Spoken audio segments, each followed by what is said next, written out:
after consultation with stakeholders, the Commission has successfully removed 749 polling units from inappropriate locations to appropriate public facilities or open spaces in line with our policy to guarantee unencumbered access to polling units for all voters.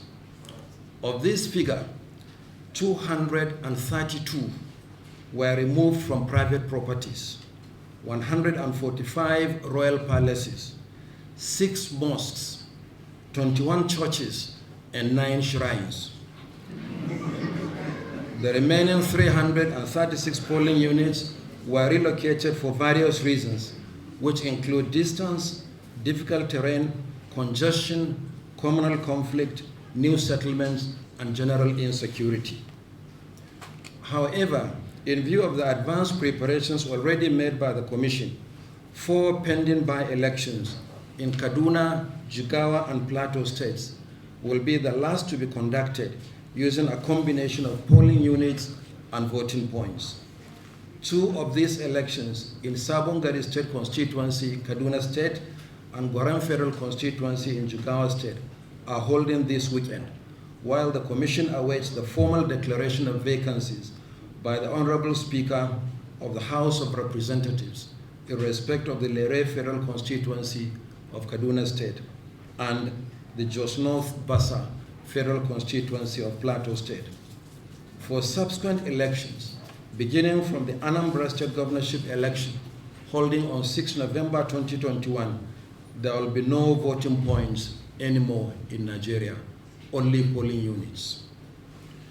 The new approved polling units for each state of the Federation and the Federal Capital Territory will be presented to the public in 37 volumes at this meeting.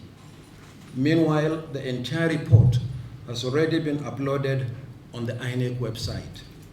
Infographics of the distribution of the new polling units on state-by-state basis and the Federal Capital Territory have also been uploaded on the Commission's website and social media platforms. The resident electoral commissioners and staff of the Commission nationwide spared no effort to ensure the success of the exercise. Above all, this historic accomplishment would not have been possible without the support and understanding of all Nigerians.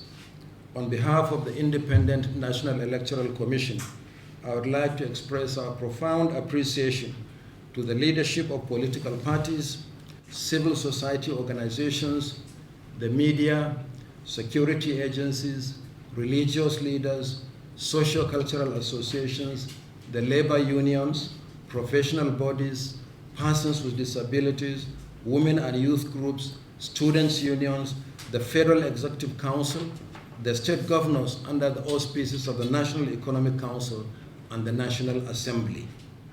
We also acknowledge the invaluable support of the development partners for facilitating some of the stakeholder engagements and the publication of advocacy documents.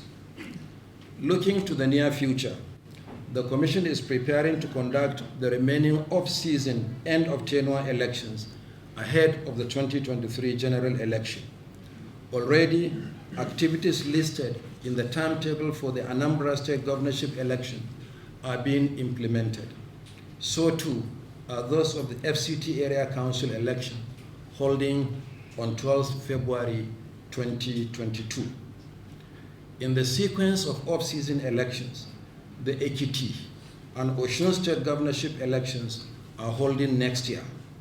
In keeping with our policy of announcing the dates of elections in advance to enable early and effective preparations by all concerned, the Commission has approved that the Ekiti governorship election will hold on Saturday, 18th June 2022, while the Osun State Governorship election will hold 1 month later on Saturday, 16th July 2022.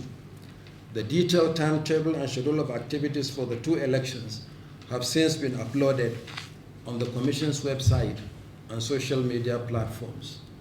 We implore political parties and aspirants to ensure rancor-free primaries and thereafter conduct peaceful electioneering campaigns. once again welcome our resident electoral commissioners to this very crucial meeting. May God continue to bless our endeavors. Thank you very much.